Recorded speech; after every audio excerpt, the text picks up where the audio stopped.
ரஷ்யாவுக்கும் உக்ரைனுக்கும் கடந்த 4 வருடங்களாக போர் நடந்துகிட்ருக்கு. இதில் லட்சக்கணக்கான உக்ரைன் நாட்டு மக்கள் அகதிகளாக்கப்பட்டிருக்காங்க. இந்த சூழ்நிலையில் அங்கே வாழ்ந்துக்கிட்டு இருக்கக்கூடிய ஒரு தமிழர், அவரும் அகதியாக்கப்பட்டார். அவரோட கதை தான் இந்த நாவல். நண்பர்களுக்கு வணக்கம். இந்த பாட்காஸ்ட்டில் திரு சயந்தன் அவர்கள் எழுதிய திசை 9 அப்படின்ற நாவல் பற்றி தான் நான் பேச போகிறேன். சயந்தன் அவர்கள் ஈழத்திலிருந்து புலம்பெயர் சுவிட்சர்லாந்தில் அவர் செட்டில் ஆகிட்டார். அங்கே தான் வேலை பார்க்குறாரு.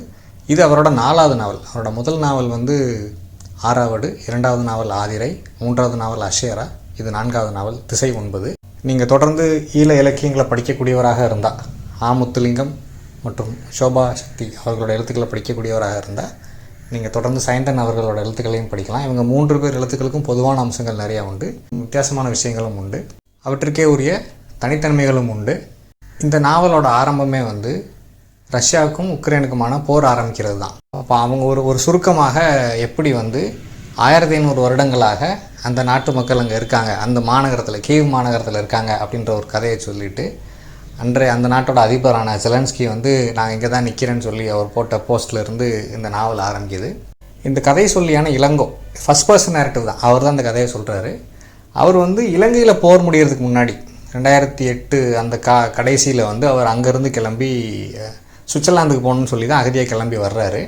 பல போராட்டங்கள், மலேசியா, தாய்லாந்து இங்கெல்லாம் பல போராட்டங்கள் நடந்து ரஷ்யா வரைக்கும் உக்ரைனுக்கு வந்துடுறாரு. ஆனால் சுவிட்சர்லாந்துக்கு அவரால் போக முடியல, தொடர்ந்து தடங்கல்கள் வந்துகிட்டே இருக்குது. இந்த சூழ்நிலையில் இந்த போர் ஆரம்பிக்கிறதுக்கு 1 மாதத்துக்கு முன்னாடி அங்கே ஒரு ஈழப்பெண், அவங்க பேர் இமயா. இன்னமும் இந்த நாவலை படிக்கும்போது போர் முடிந்து 16-17 வருடங்கள் ஆன பிறகும் மக்கள் தொடர்ந்து வெவ்வேறு வழிகள் வழியாக கிளம்பி போய்கிட்டு தான் இருக்காங்க. இப்போ இமயா கிளம்பி போகிற சூழ்நிலை அப்படின்றது கிட்டத்தட்ட இலங்கையில் இந்த பொருளாதார பிரச்சனைகள் ஆரம்பிக்க போகிற காலகட்டம். ரஷ்யா உக்ரைன் போர் ஆரம்பித்தது பிப்ரவரி 2022. இலங்கையில் பொருளாதார பிரச்சனைகள் ஜூலை 2022 ஆரம்பிச்சிருச்சு. அதுக்கு முக்கியமான சொல்லப்பட்ட காரணங்கள் ஒன்று என்ன அப்படின்னா, இலங்கைக்கு வரக்கூடிய டூரிஸ்ட்டுகள் பெரும்பாலும் உக்ரைன்லேருந்து வந்தாங்கன்னு சொல்கிறாங்க. அந்த போர் ஆரம்பித்ததுக்கு பிறகு அங்கேருந்து இங்கே வரக்கூடிய டூரிஸ்ட்டுகள் எண்ணிக்கை குறைஞ்சி, அது ஒரு மிகப்பெரிய காரணம் அந்த பொருளாதார பிரச்சனைக்கு. அதனால் அங்கே நடந்த ஆட்சி கவிழ்ப்பு எல்லாத்துக்கும். இப்போ இமயா இங்கேருந்து கிளம்பி உக்ரைன் அங்கேருந்து அவங்களும் ஸ்விஸ்ஸுக்கு போக தான் வர்றாங்க. அவங்க அங்கே வந்த சில நாட்களில் இந்த போர் ஆரம்பிச்சிருச்சு. இப்போ அவங்களோட ஏஜெண்ட், இளங்கோவுக்கு யார் ஏஜெண்ட்டாக இருந்தாரோ அவரே தான் இமயாவுக்கு ஏஜெண்ட்டாக இருக்கார். அவர் இளங்கோக்கிட்ட உதவி கேட்குறாரு. இந்த மாதிரி இந்த பொண்ணை உன்னோட பாதுகாப்பில் உனக்கு தெரிஞ்ச இடத்துல நீ தங்க வை, கூடிய விரைவில் அந்த பொண்ணை ஸ்விஸ்ஸுக்கு அனுப்புறதுக்கான வேலையை செய்வோம்னு சொல்லிட்டு. அப்போ இளங்கோவுக்கு இது எல்லாம் காலம் திரும்ப நடப்பதாக, அவர் 14 வருடங்கள் கழித்து அந்த பொண்ணு வராங்க. இந்த 2க்கும் நடுவில் உள்ள ஒற்றுமைகளை அவர் நினச்சி பார்க்குறாரு. அப்போ இதை ஒரு கதையை எழுதணும். முதல்ல அந்த பொண்ணோட கதையை எழுத ஆரம்பிக்கிறாரு. அப்புறம் இவரோட கதையும் சேர்த்து எழுதுறாரு. சிமல்டேனியஸாக இவரோட கதையும் அந்த பொண்ணோட கதையும் சொல்லிகிட்டே கடைசியில் ஒரு பாயிண்டில் மீட் பண்ணுற மாதிரி இதை எழுதிட்டு வராரு. இதை எழுதும்போது தமிழின் தலை சிறந்த எழுத்தாளர்களான புதுமைப்பித்தன், எஸ் ராமகிருஷ்ணன், ஜெயமோகன், முத்துலிங்கம், சோபா சக்தி இவங்களெல்லாம் மேற்கோள் காட்டிகிட்டே வர்றாரு. இதெல்லாம் கொஞ்சம் நக்கலாக பண்ணுறாரோ, கொஞ்சம் எல்லலாக பண்ணுறாரோ, கொஞ்சம் கிண்டலாக பண்ணுறாரோ அப்படின்னு நினைக்க வைக்கக்கூடிய எழுத்து தான். மொத்த நாவலுமே ஒரு பகடி ஃபெஸ்ட் அப்படின்னே சொல்லலாம். முழுக்க முதல் பக்கத்துலேருந்து கடைசி பக்கம் வரைக்கும் நீங்கள் எண்ணி பார்க்க முடியாது, அத்தனை பகடிகள் இருக்குது இதில். சயந்தன் மட்டுமல்ல, ஈழ எழுத்தாளர்கள் தொடர்ந்து அவங்களோட எழுத்துக்களை நீங்கள் படிச்சிங்க அப்படின்னா அதில் கணக்கிலடங்காத பகடிகள் எல்லாரோட இதுலேயும் இருக்கும். முக்கியமாக முத்துலிங்கம் மற்றும் சோபா சக்தி அவர்களோட எழுத்தில். சயந்தனோட முதல் நாவலான ஆறாவடில் மைய கதாபாத்திரம் அமுதன் அப்படின்ற கதாபாத்திரம் ஒரு முன்னாள் போராளி. அவர் இலங்கையிலேருந்தே கிளம்ப முடியாமல் தவிச்சிக்கிட்டே இருப்பார். அவர் அகதியாக கிளம்பி போக முயற்சி பண்ணுவார். ஆனால் ஒவ்வொரு தடங்களாக வந்துக்கிட்டே இருக்கும். அது ஒரு சர்க்குலர் நேரேட்டிவ் மாதிரி. கடைசியாக தான் அங்கேருந்து ஒரு வெளியேறக்கூடிய சூழ்நிலை வரும். அது ஒரு துன்பியல் நாவல் தான் அது. அப்புறம் ஆதிரை பார்த்தீங்க அப்படின்னா அது ஒரு மேக்னம் ஆப்பஸ்ன்னு சொல்லலாம். சயந்தன் எழுதுனதில் மிகப்பெரிய நாவல் அதுதான்.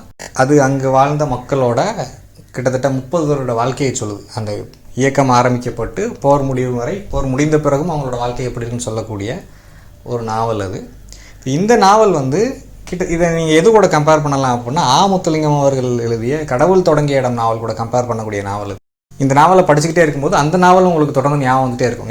நீங்கள் இளங்கோவோட கதையை படிச்சுக்கிட்டே இருக்கும்போதே உங்களுக்கு கடவுள் தொடங்கிய இடத்தின் கதாநாயகனான நிஷாந்தோட கதை ஞாபகம் வந்துகிட்டே இருக்கும். 2 பேரும் கிட்டத்தட்ட ஒரே நாடுகள் வழியாக அவங்க ட்ராவல் பண்ணி போகிறாங்க. ஆனால் வெவ்வேறு காலகட்டத்தில். நிஷாந்த் 90ஸ்லேயே கிளம்பி போகிறாரு, இவர் 2008 கிளம்பி இங்கே வர்றாரு.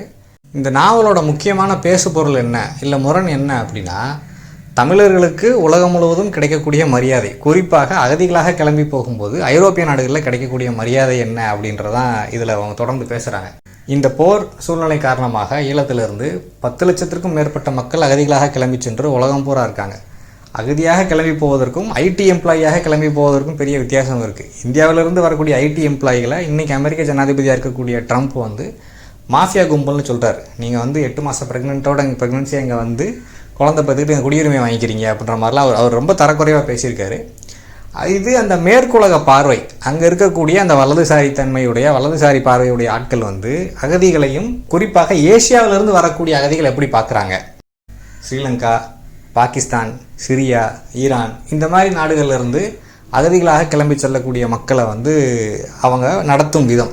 இந்த நாவலில் வரக்கூடிய உக்ரைன், ஹங்கேரி, போலாந்து மற்றும் சுவிஸ் நாட்டு கதாபாத்திரங்கள், அதாவது அதிகாரத்தில் இருக்கக்கூடிய காவல்துறை அதிகாரிகள், இந்த மாதிரி அதிகாரத்தை நிலைநாட்டக்கூடிய கதாபாத்திரங்கள் வந்து ஈழத்தமிழர்களை பார்க்கும்போது, இல்லை ஆசியர்களை பார்க்கும்போது, பாகிஸ்தானில் இருந்தோ சிரியாவில் இருந்தோ ஈராக்கில் இருந்தோ வரக்கூடிய ஆட்களை பார்க்கும்போது அவங்க கேட்கக்கூடிய கேள்வி என்ன அப்படின்னா, உங்கள் அழுகு கலாச்சாரத்தை எடுத்துகிட்டு எதுக்கு இங்கே வர்றீங்க அப்படின்ட்டு. இதே கதாபாத்திரங்கள் இல்லை அங்கே உள்ள மக்களே வந்து ஒரு ஐரோப்பிய நாட்டில் பிரச்சனையாகி, இனக்குழு பிரச்சனையாகி, மத பிரச்சனையாகி அகதியாக ஒருத்தர் வரும்போது அவங்கள எப்படி ஏற்றுக்கிறாங்க அப்படின்ற அந்த முரண் வந்து இந்த நாவலில் வந்து அழகாக சொல்லப்பட்டிருக்கு. ஒரு தமிழ்நாட்டு தமிழராக நீங்கள் வந்து இந்தியாவுக்குள்ளே வேறு எங்கேயாவது ட்ராவல் பண்ணியிருந்தீங்கன்னா, பெங்களூர், மும்பை, ஈவன் டெல்லி இந்த மாதிரி இடங்களில் பார்த்தீங்க அப்படின்னா தமிழர்களுக்கு கிடைக்கக்கூடிய அந்த செகண்ட் ஹேண்ட் ட்ரீட்மெண்ட் இல்லை அந்த second citizenship kind of treatment, பெங்களூரில் மும்பையில் என்ன அப்படின்னா வந்து நீங்கள் எதுக்கு பொழைக்கிறதுக்கு இங்கே வரீங்கன்னு கேட்கக்கூடிய, இல்லை இந்த இதை வச்சு அரசியல் பண்ணக்கூடிய ஆட்கள் அங்கே இருக்காங்க. மதராசியாக ஹிந்தி படிக்கிறது இல்லை, மதராசியாக இங்கே வர்ற பிழைக்கிறதுக்கு ஊரில் இருக்கணும், இந்த மாதிரிலாம் கேட்குறாங்க.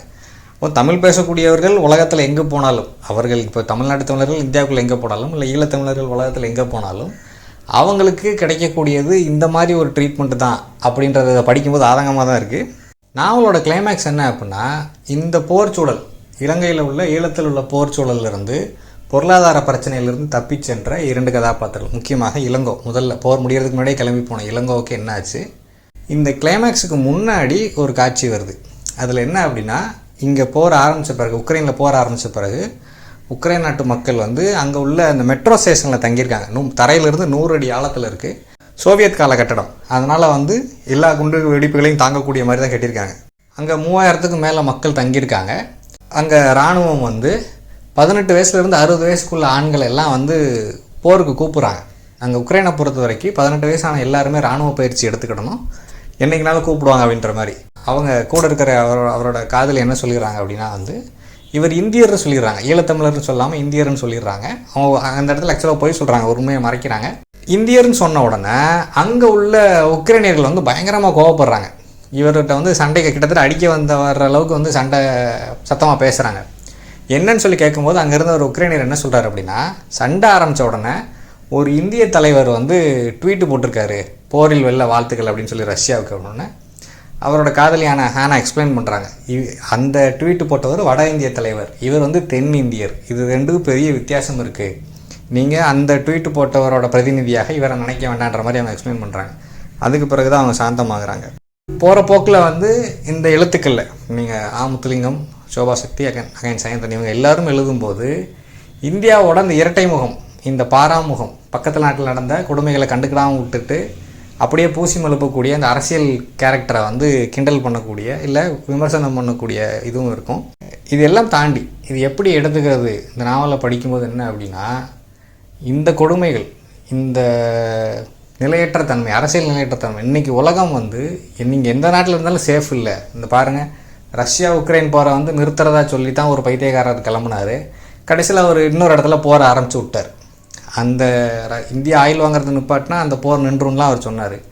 கடைசியில் இந்தியாவுக்கு எங்கேருந்துமே ஆயில் கிடைக்க முடியாத மாதிரி ஒரு சூழ்நிலையை அவர் உருவாக்கியிருக்கார். அப்போ இந்த பைத்தியக்காரங்க உலகில் வந்து இந்த அரசியல் நிலையற்ற தன்மையில் வந்து எந்த நாடும் சேஃப் இல்லை. யார் வேண்டுமானாலும் என்று வேண்டுமானாலும் அகதியாக்கப்படலாம். இந்த உலகம் எப்போதும் இல்லாத அளவுக்கு இன்று ஒரு நிலையற்ற தன்மைக்கு வந்திருக்கு. இந்த நிலையற்ற தன்மையை புரிஞ்சுக்கிறதுக்கு இந்த நாவல் ஒரு வாசலாக இருக்கும். வாய்ப்பு இருந்தால் வாசிச்சு பாருங்கள். இவ்வளோ நேரம் பொறுமையாக கேட்டதுக்கு நன்றி. வணக்கம்.